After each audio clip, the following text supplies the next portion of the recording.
Magandang umaga po sa ating mga media partners, to our invited guests, at sa lahat ng one at wana na nanonood sa ating DOH platforms. Welcome to our Kapihan session on healthy settings and the role of local government units. I am Dr. Laura Del Calio, Renegado ang inyong lingkod sa araw na ito.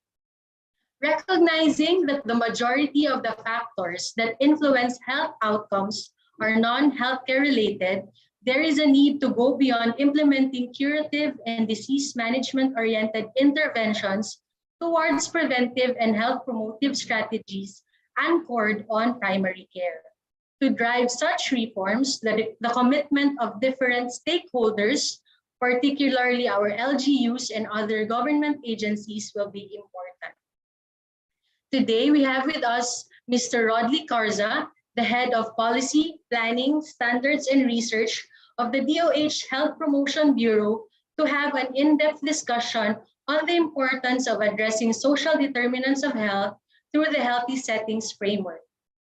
We have with us Mayor Vico Soto, the incumbent mayor of Pasig City, to highlight their best practices in implementing interventions to address social determinants of health, as their efforts towards the full implementation of universal health care were recently recognized by the Metro Manila Center for Health Development. And to emphasize the role of local government units in achieving healthy settings, we have with us a member of the DOH Strategic Advisory Group of Experts and the former DILG Undersecretary, Mr. Austin Panadero. Before we start our discussion, here are some house rules to ensure smooth flow of the session. Everyone is encouraged to use the naming convention below for Zoom usernames to ensure proper acknowledgement. Pay attention to the discussion of our health experts and resource persons. Keep microphones muted while speakers are discussing and presenting, and should you have queries, participants shall signify and send questions in the Zoom chat box and wait for the host to acknowledge them. There shall be an open forum after the discussion. Submitted questions will be addressed first by our experts, followed by Zoom chat box questions. Every participant is advised to reserve questions. Only questions related to the topic discussed will be entertained. We would highly appreciate you joining us until the last part of the session. Now, to start our discussion, please welcome Mr. Rodley Carza. Sir Rodley, magandang umaga po. Magandang umaga, Dr. Laura. At magandang umaga rin po sa ating mga panauhin, Honorable Mayor Vico Soto, former USEC Panadero, at sa ating pong mga media partners at tagapakinig sa ating pong Kapihan session ngayon. This morning, I'll be presenting the Healthy Communities Framework of the Department of Health in partnership with the Department of Interior and Local Government, or DILG, and highlighting the role of the national government as well as the local government in ensuring that the communities that we are living in are actually healthy. No? And as mentioned by Dr. Laura Del a while ago, in the next slide, you will see that much of the population health or ating pong kalusugan sa ating bansa ay really affected by much larger factors outside of outside of the Department of Health or the health sector. And we have the next slide, please. So makikita po natin dito that around 80% is actually determined by socioeconomic factors, our physical environment, and our individual health behaviors. And our interaction within the health facilities or within the healthcare system when we seek health or healthcare services is only about 20%. So ganun po kaliit ang influensya ng ating interaction sa ating healthcare system pag tayo po ay nag-access ng healthcare services kumpara sa larger factors or social determinants of health that really affect majority of the population health. So the much larger work is really in partnership with other government agencies and civil society organizations to ensure that education, job status, income, community safety and security, and family support, for example, are really promoted and ensured within our community. And our physical environment are also supportive of our health, no? At we're able to make healthy decisions because our environment allows for it. Mahirap po, for example, tumigil sa paninigarilyo kung ating pong polisiya or enforcement sa ating LGU ay hindi po ganun kaganda, no? So wala pong ating mga naninita or wala po tayong ordinansa na nagbabawal ito. So mahirap po nating i-practice yung ganong healthy behavior sa pagtigil ng paninigarilyo. Ganun din po sa diet at exercise. Mahirap po tayong makapag-ehersisyo or makapag-physical activity kung ang environment po natin hindi po kagandahan, wala po tayong parks, wala po tayong maayos na pedestrian lanes or bike lanes na kung saan pwede tayo makapag physical activity. So, yung pong ating mga individual behaviors and other socioeconomic factors and physical environment largely affects the overall population health po natin sa Philippines, sa ating pong bansa. At sa susunod po na slide, makikita ninyo na multi-sectoral po talaga yung work na kailangang gawin ng ating gobyerno. Next slide please. Makikita po natin dito na ang ating majority of our work is really geared towards protecting and enabling Filipinos to care for themselves and for their communities. No? At ito po ay mangangailangan ng pakikiisa ng lahat ng miyembro ng ating pong bayan at lahat ng government agencies. No? Hindi po ito kaya ng Department of Health alone at kailangan po talaga natin magtulungan in ensuring na healthy po ang ating communities, ang ating eskwelahan at ating po mga workplaces. Or ito po yung tinatawag nating settings, healthy settings. Because this is where we usually spend most of our time. No? Lagi naman po tayo sa ating pagtanda at tayo po ay pupunta sa isang eskwelahan, doon po natin ini-spend ang majority ng ating araw nung tayo po estudyante. At nung tayo po ay graduate, of course, sa ating naman po workplaces, no, ang ating majority of our day. And that environment should be health promoting as well, health enabling, because doon po na-form yung ating behaviors, our practices, and that exposes us to certain risks if hindi po healthy yung setting natin, especially in our communities. But at some point, we will need healthcare services at one point in our life, no? So when we seek healthcare services sa ating pong mga RHU, barangay health stations, or ating pong hospitals, yun po ang pinakatrabaho din ng Department of Health in ensuring that when Filipinos need care, ay available at accessible po yung care na ito, no?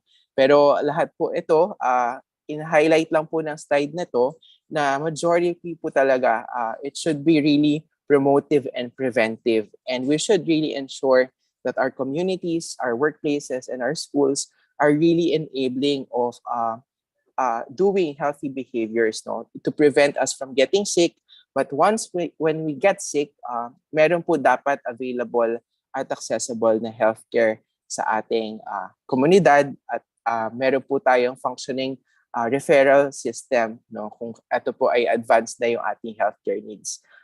The work on prevention and promotion is really multi-sectoral, while the work on ensuring accessibility and availability of healthcare services is really also multi-sectoral, but largely determined or led by or steered by the Department of Health. And in the next slide, please, you'll see that the characteristics of our places or our environment really contributes or interplay with our individual factors as well. Next slide, please.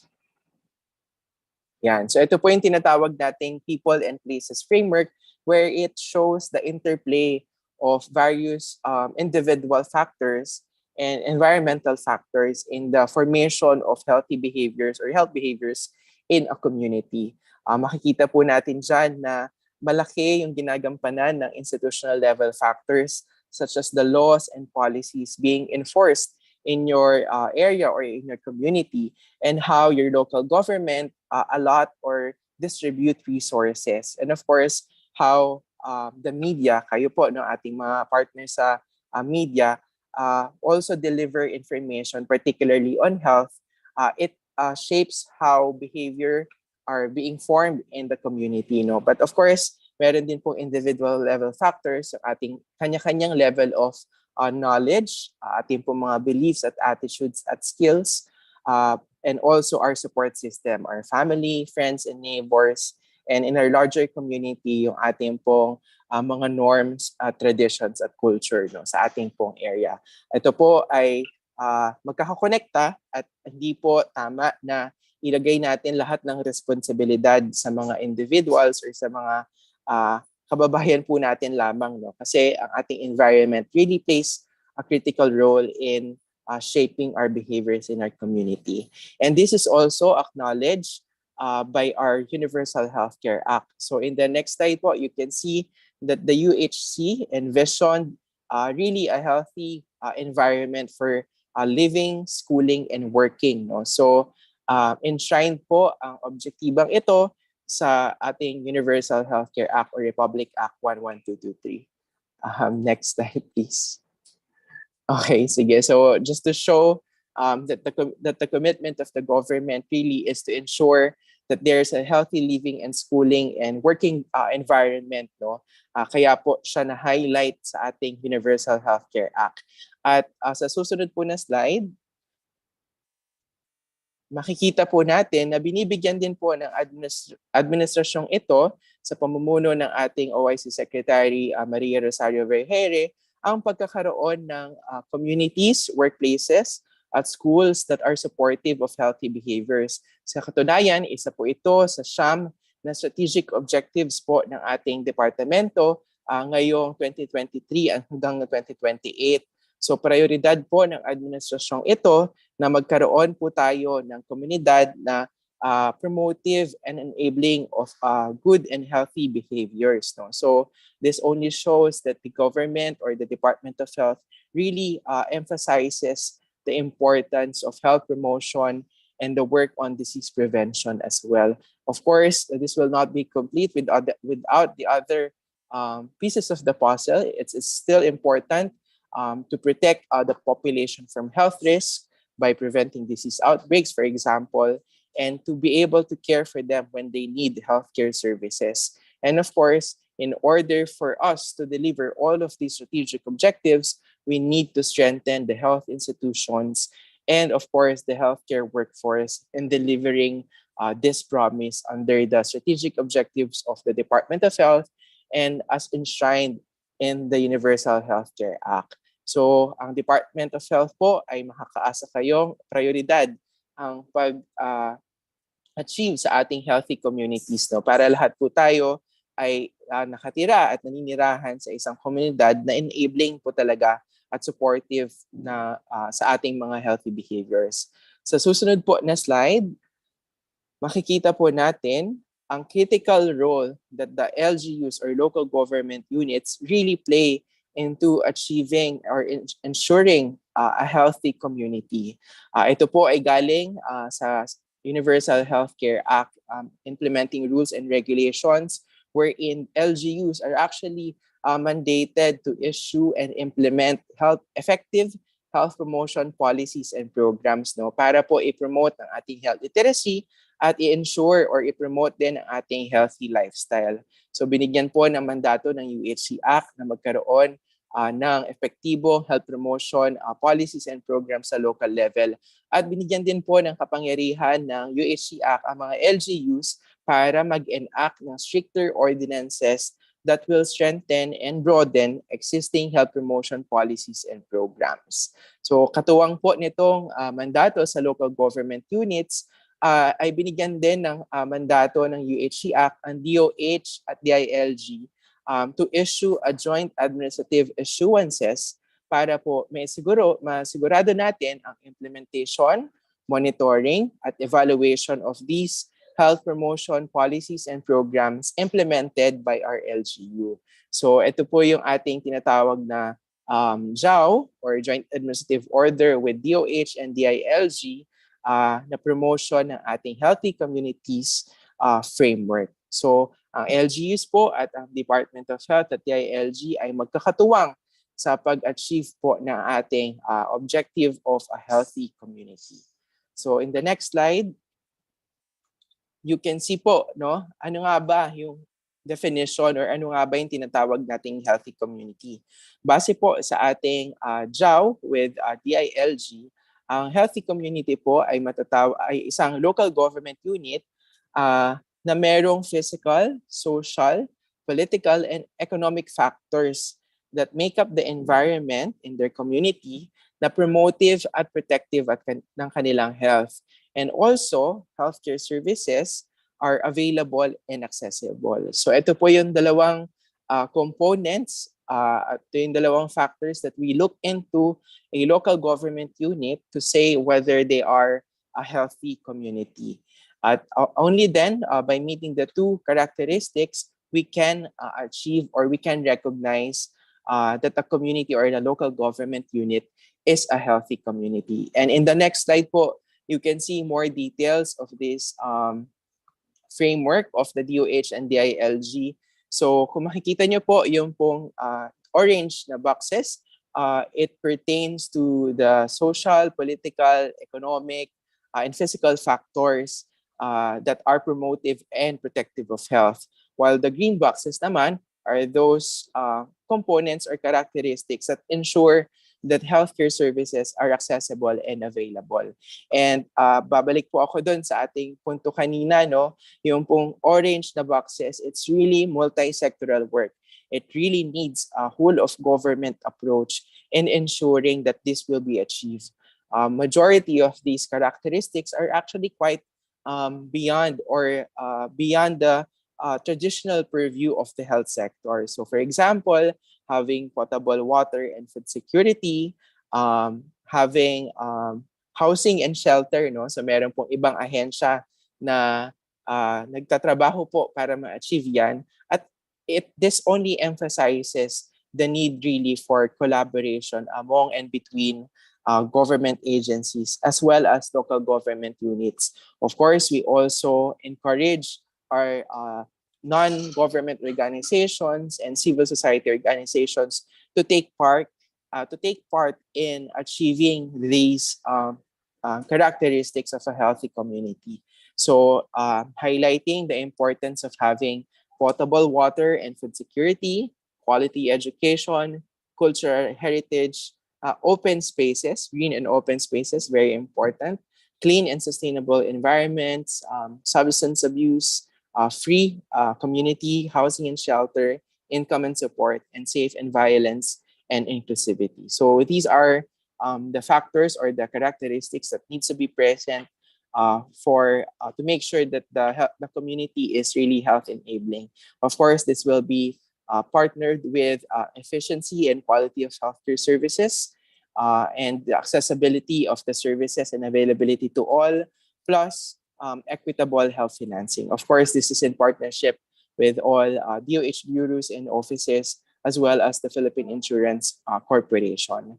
And in the next slide, I just want to really highlight the critical role of local government. No? So, isa po sa ating mga critical components in ensuring that meron po tayong healthy community ay ang pagkakaroon ng isang health promotion committee na i-create po ng ating mga local health boards to provide guidance on matters related to health promotion, particularly issues concerning the social determinants of health and other health risk factors as mandated by the UHC Act. And our recommendation for the membership of the Health Promotion Committee is really multi-sectoral. So it's chaired by the local health officer and with the following members. No? So meron po diyang transportation, meron pong public information, government operations, trade and industry, etc. So it's really intersectoral. It's really whole of government approach in addressing the social determinants of health. And in the next slide, we can see the functions of this health promotion committee to be created. Next slide, please. Okay, so they will be in charge of guiding the local government in the development and planning of proactive and effective health promotion policies in their province-wide or city-wide health systems. Sila rin po yung naatasang mag-recommend for stricter ordinances as mandated by the UHC Act, and of course, monitor and evaluate the programs that they implement in their local government unit. Pero alam po namin na ito ay malaking trabaho para po sa ating local government, pero wag po tayo mag-alala, nandito po ang DOH at DILG para sumuporta sa inyong mga efforts. Sa susunod po na slide, makikita po natin ang tinatawag nating DOH Health Promotion Playbook, no, or Local Health System Playbooks, kung saan ito po ay all-in-one guide for local government units to be able to implement health promotion interventions. So ito po ay comprehensive enough to be able to implement certain programs in your local government. So makikita po natin sa susunod na slide yung example natin, no? For example, sa active transport. Ito po yung nagpapahalaga sa pag-implement ng cycling, walking, and other forms of active transport in the community, no? Lalong-lalo na highlight po ito during the pandemic when public transportation is really a challenge. And these playbooks po that we have developed will support local governments in implementing this by providing the tools already needed to implement, no? So the playbooks already contain template ordinances for the local government to enact. It also contains implementation plans, including the costing, the communication campaign plan, the infrastructure and capacity building plan, etc. So, kompleto na po siya. It's all in one toolkit or in one playbook that LGUs can adopt and implement in their area, no? So, isa lamang po to sa mga examples ng ating pong playbooks. Per priority area po of the Department of Health ay meron pong katumbas na playbook na pwede po nating i-adapt sa ating local government unit. So in the next slide, you can see po, no, one of the examples is the municipality of Cordova, Cebu, wherein they have implemented the active transport playbook with the support coming from the Department of Health, and they were able to extend or even expand the coverage of their bike lanes in Cordova. At promising naman po yung results that have been shown in the implementation of the bike lanes in the municipality of Cordova. Isa lamang po ito sa mga examples or sa mga local government units na kapartner po ng Department of Health sa pag-implement nitong ating Healthy Settings Framework. At sa susunod po na slide, papakita ko lamang po na meron pa po tayong ibang local government units that we are currently working with in ensuring the delivery of our Healthy Communities program. So per priority area po, meron po tayong partner na local government units. So PA1 is diet and physical activity, PA2 ay environmental health, PA3 ay immunization, PA4 ay substance abuse, PA5 ay mental health, PA6 ay sexual and reproductive health, and PA7 is violence and injury prevention. So hindi ko na po isa-isahin yung mga kapartner po nating LGUs, but these are the LGUs that are currently implementing our local health systems playbook for healthy communities. And sa susunod po slide, makikita natin na pinapahalagahan talaga natin yung mga local governments that really put health promotion as a priority in their community. And we have acknowledged some of them this year during the Healthy Communities Awards in February. Kung natatandaan niyo po, nag-recognize tayo ng mga local government units na nagkaroon ng or nagpresenta ng qualities of a healthy communities, no? So per priority area po of the Department of Health, and we have recognized their efforts, and we look forward to ensuring we look forward to ensuring that we'll be able to implement all the programs under the healthy communities, and later on recognize them formally in partnership with the Department of Interior and Local Government, and provide incentives to ensure sustainability of their programs. I think this is my last slide to consolidate or to recap po all of the components of our Healthy Communities Framework. As you can see, for us to have a healthy communities, we need a health promoting environment and a a responsive local health system. And the work on promoting a health promoting environment is really multi-sectoral.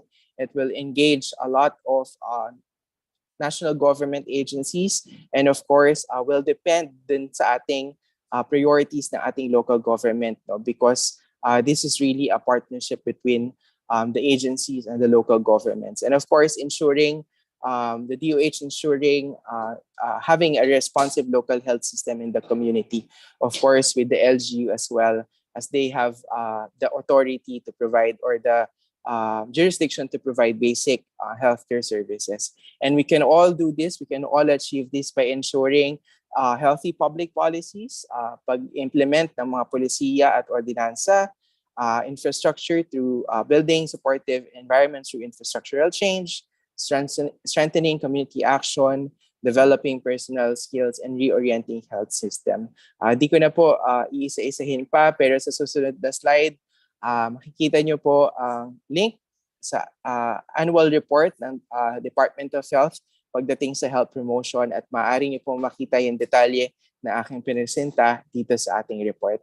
I think this is my last slide already. Maraming salamat po sa pakikinig at sa inyong atensyon. Thank you. Maraming salamat po, Sir Rodley, for the very informative discussion on the Healthy Settings Framework. Now to share naman po their best practices in implementing strategies to address common diseases that are recently reported to increase in case numbers such as cholera, dengue, and other notifiable diseases. Mayor Vico, the floor is yours po. Magandang umaga po sa ating lahat. Sana po ay naririnig na ako. Maraming salamat, Doc Laura, for that introduction. Papasalamat din po ako sa ating DOH family. Of course, sa pangunguna po ng ating USEC OIC Secretary Vergere, at sa lahat po ng mga opisyales ng Department of Health. I also want to greet the other speakers. Nakita ko po nandito na sa Zoom natin si former USEC Manadero, at syempre ang kakatapos lang po mag-present si Mr. Rodley Carsa, who presented to us a very clear, it was a very succinct presentation on our healthy settings framework, or a healthy communities framework, which we really appreciate coming from the side of the local government unit. Now, let me, nakalimutan ko kung paano ipakita yung aking PowerPoint. Nahingi lang po ako ng assist mula sa aking staff. Okay, 10-second timeout lang po tayo. Share screen. Ito lang pala yung share screen. Madali lang naman pala. Ito ba yun? All right. So I was asked to share about our best practices on specifically on sanitation. Gaya po nung nabanggit kanina, I'm actually very proud of our sanitation section, because we were recently recognized for having the best sanitation and also the best anti-dengue program in NCR, recognized by the Metro Manila Center for Health Development. We really appreciated that. Pero lagi ko naman sinasabi, yung credit hindi naman talaga sa akin. Maaring ako yung naging mukha, pero ito talaga yung mga doktor, mga staff natin sa City Health Department. Sila po ang nasa likod po nila nito. So let me present that. If I can just add, before I will just go through this very quickly, kasi ito po mga best practices. This is what I was asked to share. But again, we really have to emphasize the importance for holistic public health strategies. So, ang ganda nga nung present kanina dun sa graph, na yung mga healthcare services natin, that's probably that accounts for maybe 20% of the health of our citizens.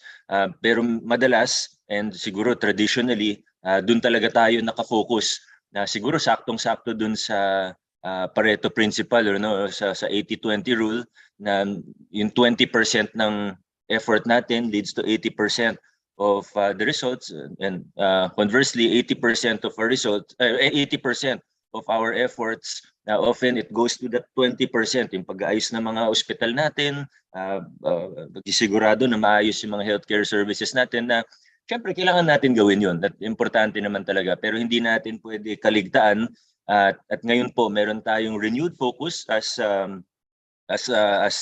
led by the Department of Health dun sa 80% of the reason behind our health, kung ba't tayo magiging masigla at malusog bilang mga mamamayan. So isang bahagi po dyan, siyempre ang ating sanitation, at ito po ang ilan sa mga best practices po natin. I won't be too detailed, but ito po. So obviously, ito yung mga ginagawa po. Lahat naman tayo, lahat ng lokal na pamahalaan, ginagawa naman po ito. Issuance of sanitary permits for the protection of consumers, ensuring safe food and water for our, let me move this window, for our, ensuring safe water and food for consumers, inspection, food establishments, water refilling stations, monthly water potability testing in 91 sample points in Pasig, and soon we will even increase that. We're also building now our own water potability testing facility, strict implementation of WASH, and ensuring safe food and water for consumers, vermin and pest control, prevention, regular misting, fogging in communities. Sinasama namin sila pag nag-o-plan kayo saan, nag-ayos ng mga kalsada, tree trimming, sinasabay na namin yung anti-dengue task force, use of anti-rat bait glue gauges to control rat infestation in our LGU facilities and going to the communities, reaching out to the communities and implementing these programs is a very important part. So yan po ilan sa mga pictures natin. And so ito yung sa, of course, COVID-19. Tuloy-tuloy pa rin, although in much lower scale now yung sa disinfection para sa COVID-19. Zero open defecation program as part of the Manila Bay Rehabilitation Program. We're providing free toilet bowls for those, especially in the less privileged areas, so depressed areas of our communities. Closely monitoring households with no toilets. Sa totoo, marami pang walang mga septic tank at mga toilet bowl. Even if we're in the middle of Metro Manila, no? So providing financial assistance for the construction of common septic tanks. So hindi lang natin sa labas na nire-require o sasabihin na kailangan yung gawin to, tutulungan po natin sila para magawa po. So marami sa kanila ay wala rin naman kakayahan. So yan po yan sa mga pictures and mga toilet bowls na ini-install po natin sa mga tahanan po nila. Efficient inspection of, and again, siguro hindi ko na kailangan i-belabor ang point patungkol dito. Prompt response to environment and sanitary condition related complaints. We want to become more efficient. We want to even clean up our government to make sure that our response and inspections are improved as the years go by. School sanitation and disinfection. This is a picture of a private school. Of course, we do this in both the public and private schools. Ensuring industrial hygiene. We monitor the welfare, workplace condition of workers, effect of the industries to the community and the environment. Proper management of COVID-related deaths and other causes of mortality. So pag COVID kinukuha namin kaagad. This is actually a picture of our city-owned cremation facility. So that's crematorium. Okay, so ito yung picture natin with the Metro Manila Center for Health Development, their 36th anniversary. Yan, best in sanitation and sa anti-dengue task force natin. So yan po, very brief presentation lang on the best practices for this very specific topic that I was asked to share on. Again, I think the important thing to highlight here is maybe not the best practices themselves, kasi lahat naman ng LGU ay gumagawa ng mga bagay na ito, kung hindi man eksakto, very similar. Marami dito ay sa totoo required din namin gawin. Pero ang sigurong importanteng ipunto po natin dito ay para sa mas malusog na mga komunidad sa ating mga lungsod at sa ating mga munisipalidad at probinsya, sa ating mga lokal na pamahalaan, ay kailangan po i-adapt natin itong framework na to, at magiging matagumpay lang po tayo kung magiging multi-sectoral po ang approach natin. Kung pamahalaan lang, kung national na pamahalaan lang, talagang magkukulang. Kung local na pamahalaan lang, hindi rin namin kaya. Pero kailangan magtulungan po tayo, nabanggit kanina yung whole of government approach. Pero hindi lang whole of government approach, whole of community approach dapat ang gawin natin. Let's continue. Ako, ang trabaho ko bilang mayor, sa aking palagay, dalawang bagay lang pagdating dito sa mga best practices na ito, pagdating sa healthy communities framework natin, pagdating sa serbisyong pangkalusugan ng ating LGU. Ako, dalawa yung pinaka-importante kong kailangan gawin. Una, i-empower ang ating mga kawani, ang ating mga healthcare professionals, ang ating mga staff ng City Health Department, ng dalawang hospital namin sa Pasig, to empower them. Kasi sila naman yung eksperto, hindi ako yung eksperto dito, sila. So my role is to give them the resources, give them what they need, to empower them to be able to do their jobs well, to be able and to give them space, not just to do their jobs well, but also to innovate. Napaka-importante ng mga innovations na ginagawa po natin dito. Pero pangalawa, hindi tayo dapat nagfo-focus lang sa pamahalaan, national man o lokal. Kailangan i-engage natin ang ating mga komunidad through our civil society organizations, through our homeowners associations, to our people's organizations. So yun yung pangalawang importanteng bahagi rin ng aking trabaho pagdating dito sa larangan na ito. And if we do that, if we continue to adopt the whole of government approach, whole of communities approach, and as we continue to empower our healthcare professionals and offices, and as we continue to engage and also empower the different sectors that are involved, including our civil society organizations and civil society members, then certainly, and we're talking about not just strictly speaking the healthcare services, but also healthcare promotion, promoting open spaces, improving the quality of education. Lahat, may mga nabanggit, lahat naman yun halos nabanggit kanina.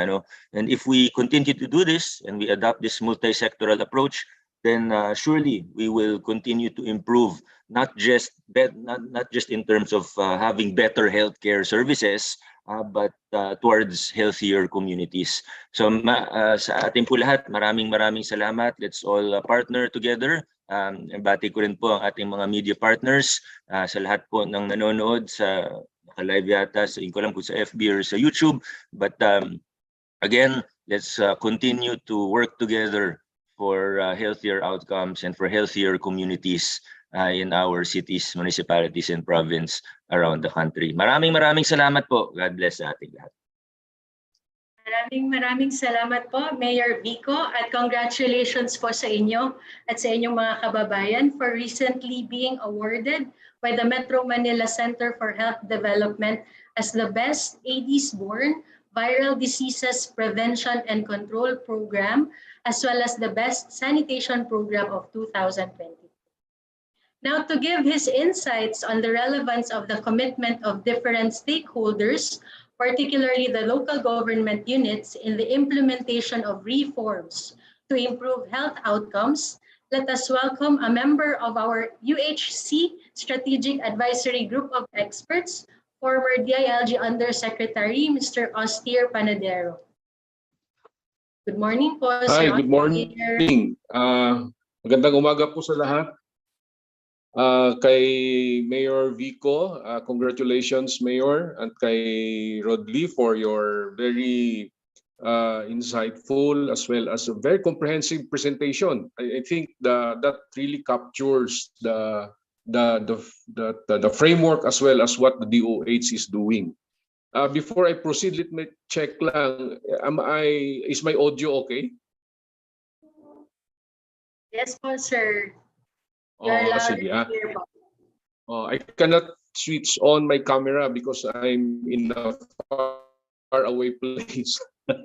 So the bandwidth is a bit of a challenge. At any rate, quick reaction lang to this. I think, as I said, no, congratulations to DOH as well for really taking the lead role here in clarifying on what a healthy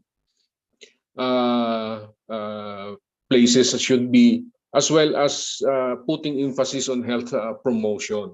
Tama ho yun at in the context of the local government, as Mayor Vico has expounded, it has to be the issue on health cannot only be viewed as a health concern, meaning making available care when it is needed, but as well as preventing the occurrence of illnesses, no? And that, as the graph or the slide of Rodley showed, napakalaking bahagi noon ay hindi lang doon sa issue ng provision of care, but nga yung social determinants na kung tawagin. At lahat po yun ay nakasaad sa Section 16 and 17 of the Local Government Code din. Mabuting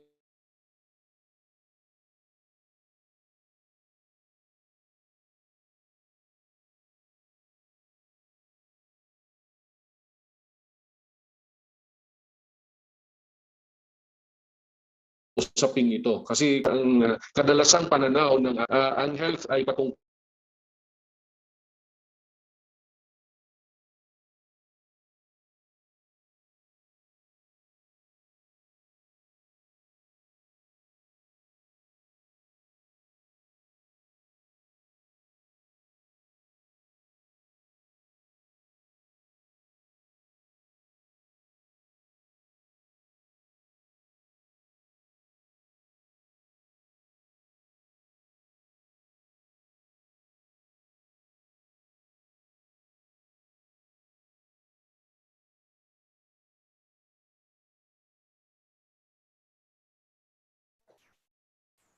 We apologize po for the technical difficulties we're currently experiencing.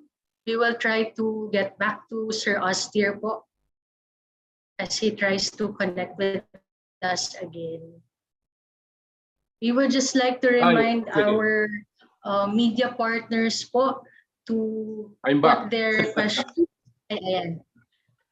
Sige. So yung nais ko lang bagitin, napakalaga ng role talaga ng local government at yung playbooks ni Rodley can go really a long way. I think the challenge is getting as many NGOs to be on board, as well as really implement them on the ground. Yan ang ating advokasya in the immediate list as possible on households. And the role of the barangay health workers would be really extremely essential. Hindi lang sila patungkol sa sakit, kung hindi ay i-address na rin yung mga lifestyle as was presented, tiling malusog ang ating mga kababayan. Ang pangalawa, I think Mayor Vico, and I'd like to call attention to this, show that the regulatory role of the LGUs are very, very critical.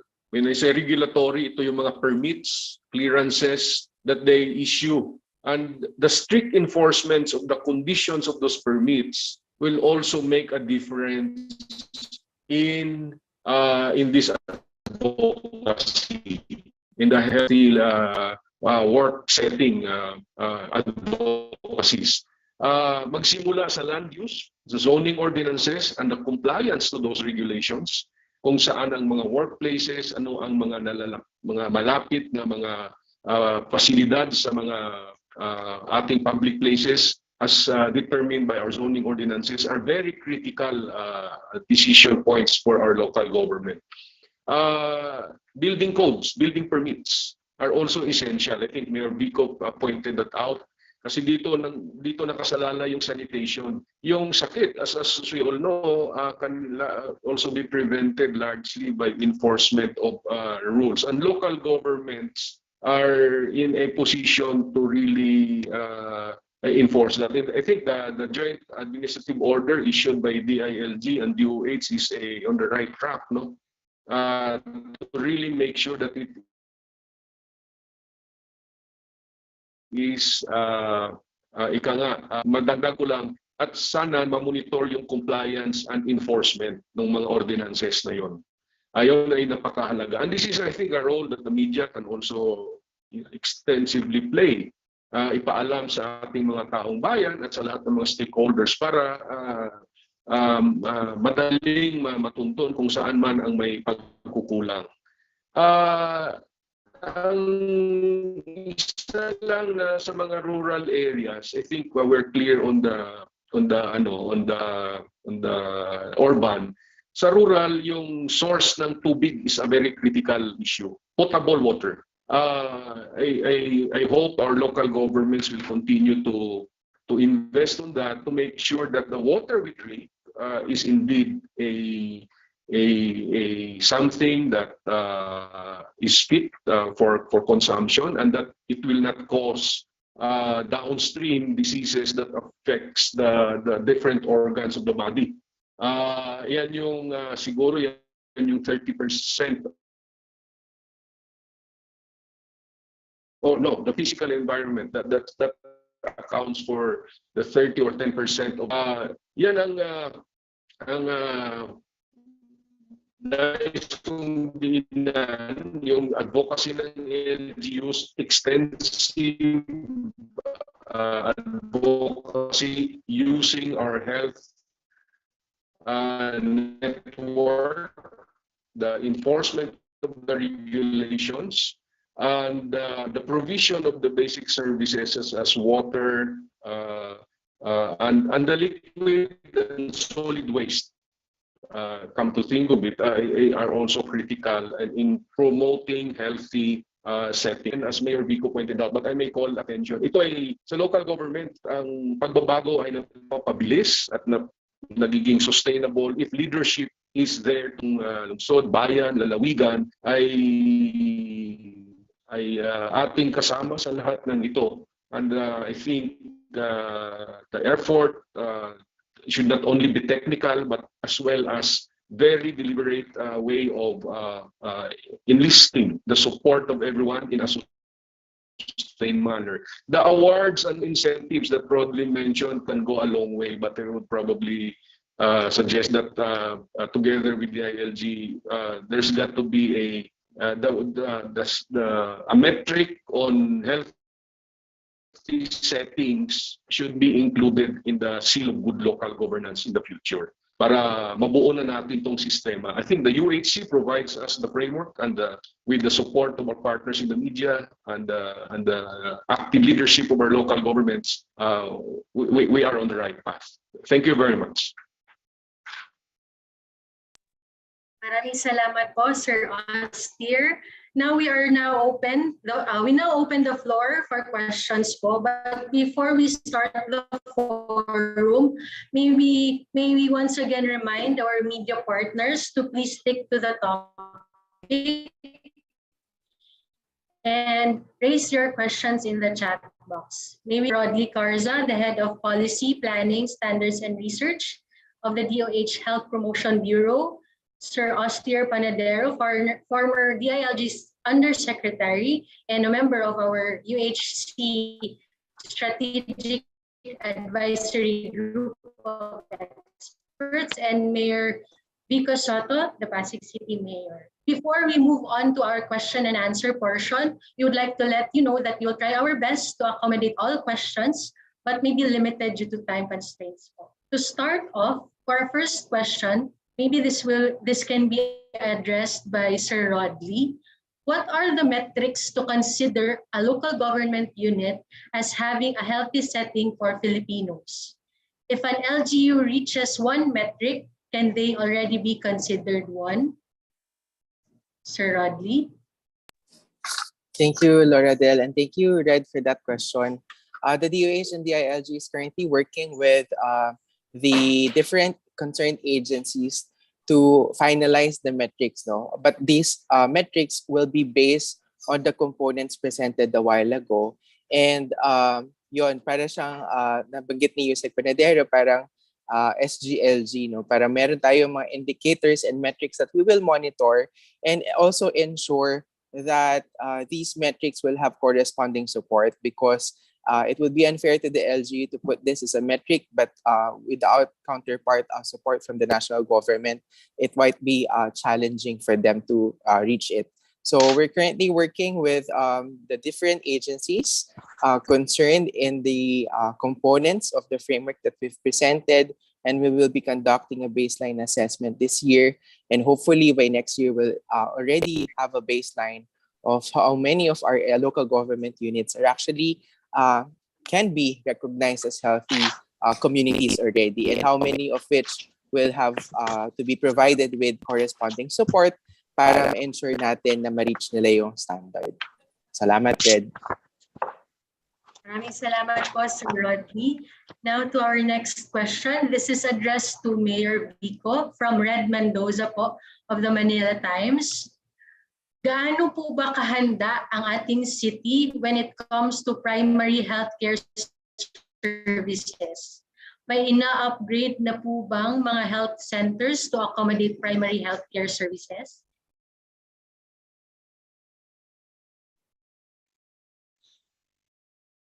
Mayor Vico? Hi, Doc Laura, I caught the latter part of the question. May in-upgrade ba na health centers, sabi? To repeat the question, Sige po, Mayor, pasensya na. Red Mendoza po, gaano po ba kahanda ang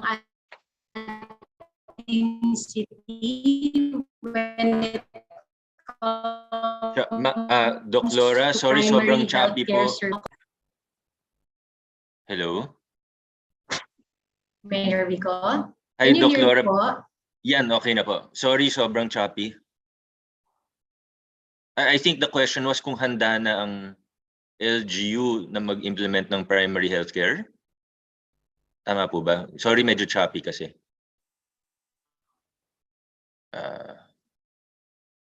Mayor?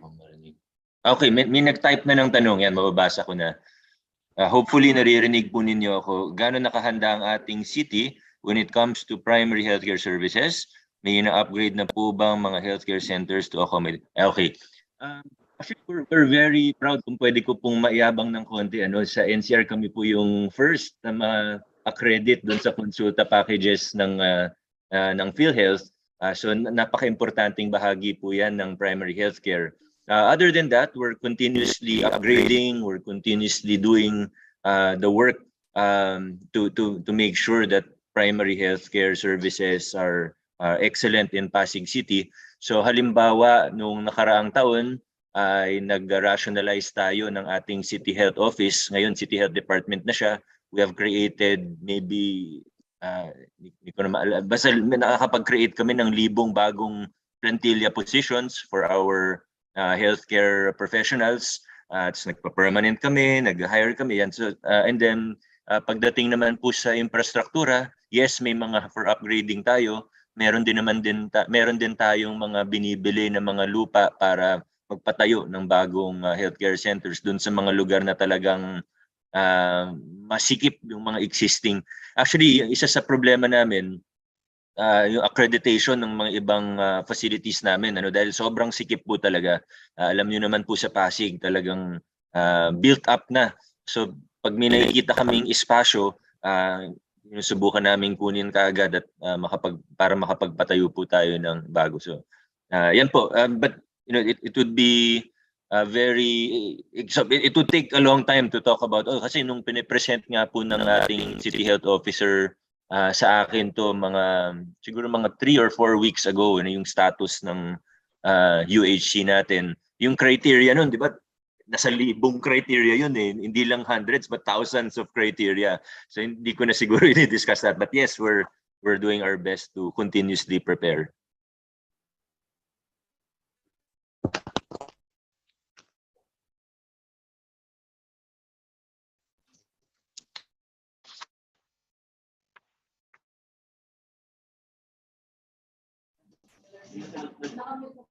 Thank you very much, Mayor Vico.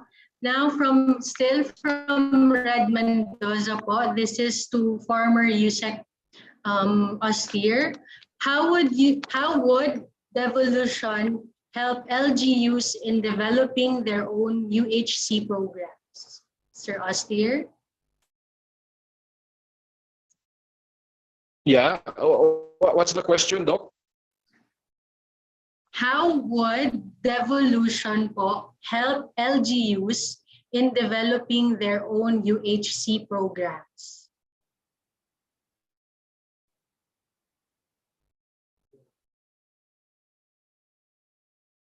Can you hear me, Sir Austere? Yeah. Okay. Even with the UHC in a way, you know, further transferred new functions to local governments, no, even without the new full devolution under EO 138. Ang pinakamabigat diyan ay yung role ng probinsya. So expand yung role, and therefore our LGUs will have to also expand their capacity to perform the role. Yan po ay nangangailangan ng pondo. So itong full devolution under EO 138, which was triggered by the Mandanas-Garcia ruling, will definitely be a factor or can help the LGUs meet the requirements of the UHC. So yun ang yan ang siguro ang main point, no.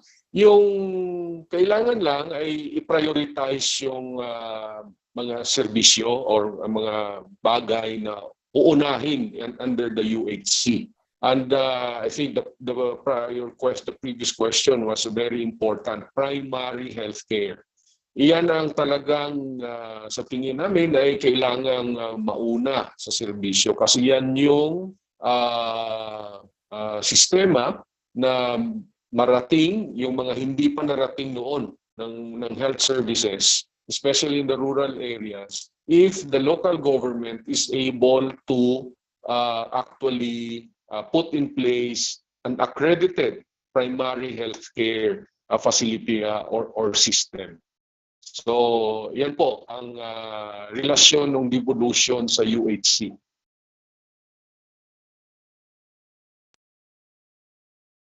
Thank you very much, Sir Austere. Now for our next question po, this is addressed to Mayor Vico po and USEC Austere. How do you involve the constituents in the initiatives of the LGU towards implementing and promoting healthy settings in the community?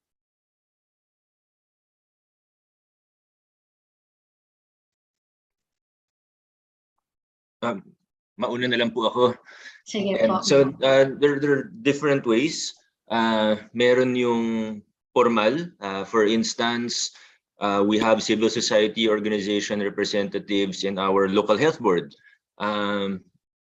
Yun yung pinaka-formal, ano? And then merong hindi kasing formal, yung engagement natin sa schools, yung ginagawa ng yung mga sa health promotion natin, that we're ramping up there as well, engaging our students, NGOs, different community organizations, getting, and not only to teach or to lecture, no, but also to get their insights. Saan ba kami nagkukulang? Ano yung pwede nating pagandahin? So the engagement is there, and then also informally through informal dialogues, going to our constituents.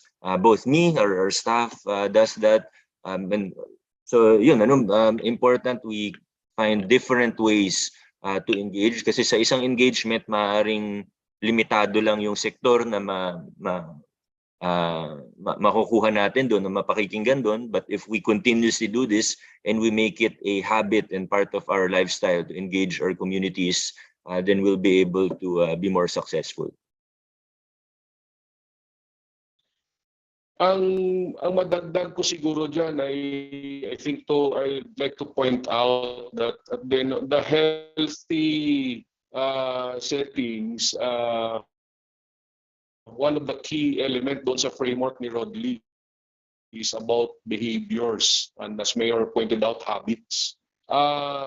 Ang hanapan siguro, ang pwedeng mahanapan pa ng pamamaraan ay doon sa paano maging kasali, hindi lang sila target, kung hindi kasali pa sa advokasya, sa pag-advocate for healthy lifestyles, habits, and leading to behaviors ang ating mga kababayan, yung ating communities. I think this is kumbaga ba, isang oportunidad ito na magamit natin at palakasin ang engagement ng mga organized groups in different communities. Sa mga samahan ng mga nanay, yung ating mga 4Ps beneficiary ay dapat na kasama sila dito na hindi lang maging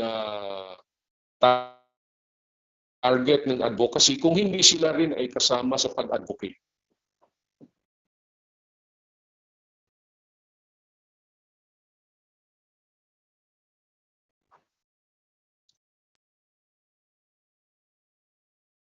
Thank you, Sir Austin. Maybe Sir Rodley can add inputs po on the question.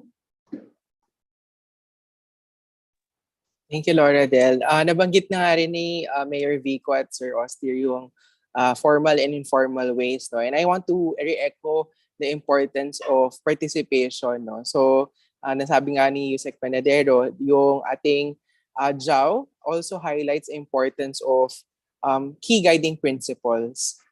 Merong 4 guiding principles yung ating partnership or yung policy natin with DILG that includes equity, empowerment, community participation, and partnerships.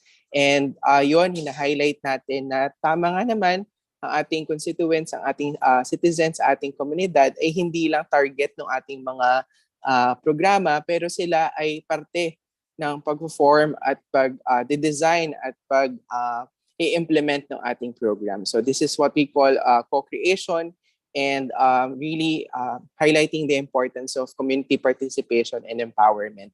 And I'm glad that Mayor Vico already mentioned yung formal ways, no? So meron tayong representatives in our local health boards na CSO or coming from the private sector. So that's the more formal one.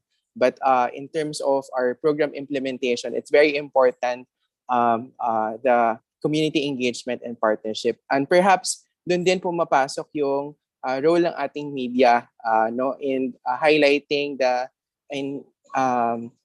transcending or delivering across the message or the sentiments of our community members to key decision makers, particularly in local government units. So there are various ways, as mentioned, formal and informal, and we really need community participation and empowerment in implementing this framework.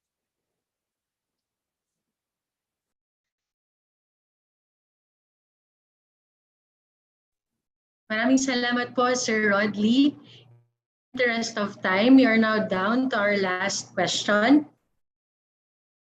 What parts of the UHC focusing on healthy settings are we already seeing concrete actions manifested in the local government units? Maybe Mayor Vico can provide inputs on this po. Sige, Doc Laura. Very briefly na lang, kasi again, this is a question that I could ramble on for hours talking about it because it's actually a very broad question. But adopting this framework as presented by Sir Rodley, definitely this is the way that we're going, changing our focus a little bit towards primary healthcare, towards preventive healthcare, in order, even on a practical level, to lower costs of everything, or hospitals will have lower costs, and focusing not just on the healthcare services per se, but looking at the broader picture. So, for instance, providing safe places for play, open spaces, developing green spaces in the city. That's one concrete example that we have been really working on, and we have the improvement of existing playgrounds, of parks. We opened a new, well, not a new, but a newly renovated linear park in the river, and there are more to come in the next few months. So isang example na lang para hindi na masyado mahaba. Thank you. Thank you, Mayor Vico. Now, before we conclude, may we request our invited speakers and guests to give their reminders or messages to our media partners and to the public. To start off, may we have Sir Rodley? Thank you, Dr. Laura. So perhaps for me, 3 points lang. No, the first one would be that health is everybody's business. So the achievement of better health outcomes is not the role of the DOH alone, and we in the DOH cannot do it really alone. We need everyone's support and cooperation in achieving our health objectives. Doon pumapasok yung whole of society approach, whole of government, and whole of community approach, as mentioned by Mayor Vico. And secondly, it's very important that our decision makers will have the political will to prioritize health promotion and disease prevention, no, to prevent people from getting sick, and of course, improve healthcare services. So good governance and leadership is necessary in order for us to push these reforms and improve the health of the community. And lastly, siguro, the importance that the media and the citizens play in ensuring the compliance and enforcement of these mandates under our law and our universal healthcare law, local government code, and our various legislations enshrined yung ating constitutional right to health.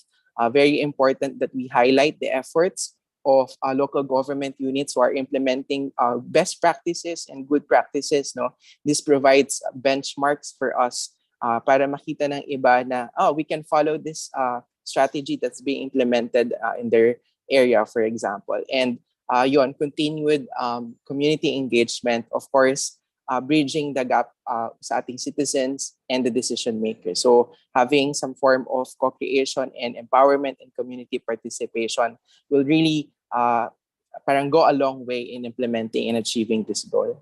I think yun lang from my end, Dr. Laura. Thank you. Maraming salamat, Sir Rodley. Mayor Vico, the floor is yours po. Yes, thank you again, Dr. Laura. Hindi ko na siguro kailangan dagdagan pa ng marami yung sinabi ni Sir Rodley. I couldn't say it any better than he has. Ano, I think na encapsulate niya naman yung kailangan natin say. But siguro isang pakiusap or gaya nga ng sinabi kanina, better health outcomes, better health care for everyone is not just the business of the government, not just the business of DOH, but it's everyone's business, and we all have a part to play. So as we continue to work on this, as we continue to build good habits, both from the government side and the non-government side, let's continue to work together. Let's have constructive engagement. Let's continue to do better. So for example, media partners natin, pag may nakita kayong best practices sa health. I'm not just talking about Pasig. Sa lahat po, sa buong Pilipinas. Sa probinsya, marami rin pong magagandang practice o best practices sa healthcare natin. Dito sa mga iba't ibang aspeto ng framework na napag-usapan kanina. I-cover natin siya. Hanapin natin siya. So yan yung isa kasi because it's everyone's business, as we continue to talk, as we talk about it more, as we make it more normal, and as we build habits for this, then it will become easier for everyone. So hanapin natin, i-share natin yung mga best practice mula dito sa Metro Manila hanggang sa iba't ibang bahagi ng ating bansa. Again, thank you everyone. Let's work together for better health outcomes in the Philippines. Maraming salamat po, Sir Mayor Vico. And lastly, Sir Austere, your message po. Well, first of all, congratulations sa DOH, Doc Laura, and Rodley, for leading this effort. Napakahalaga po nito. I think Rodley already covered the key, most important, and kumbaga ba aspects of the effort that we all need to support as well as actively push. And Mayor Vico also showed us ano ba ang kayang gawin ng isang local government. So I think I like to congratulate all of you for all of this. No, ang madagdag ko na lang dyan, I think is really a call to action to our partners in the media. As I think the gist of this conversation is, at the end of the day, this should reach households and families. And that can only happen if there is a communication effort, intense, widespread, and sustained. That will really influence behaviors, habits, and attitudes. That one we all have to work together to make that happen and pursue that. And to me, the role of the media here is very critical. So I'd like to second Mayor Vico in saying na hanapin natin yung mga may magandang ginawa. Pero kaakibat nun, atin ring ituro o bibigyan ng pansin yung mga walang nagawa at walang ginagawa at lalo pang lumalala ang mga kalagayan ng kanilang pamayanan. Through that lang natin, we can all help shape behaviors moving forward in this healthy settings campaign. Maraming salamat. Magandang umaga po. Congratulations, Mayor and Rodley. Thank you very much, Sir Austin. Now, para po sa ating lahat, mahalagang alalahanin na kinakailangan po ang isang whole of government and whole of society approach upang maging matagumpay po tayo sa pagkakaroon ng isang healthy community. And that concludes our Kapihan session for today. Thank you very much po to our invited speakers, to all of our media partners, at sa bawat one at one ng nakasama natin sa talakayang ito. Magkita-kita po tayong muli sa susunod na Kapihan session. Maraming salamat po at para sa isang healthy Philippines.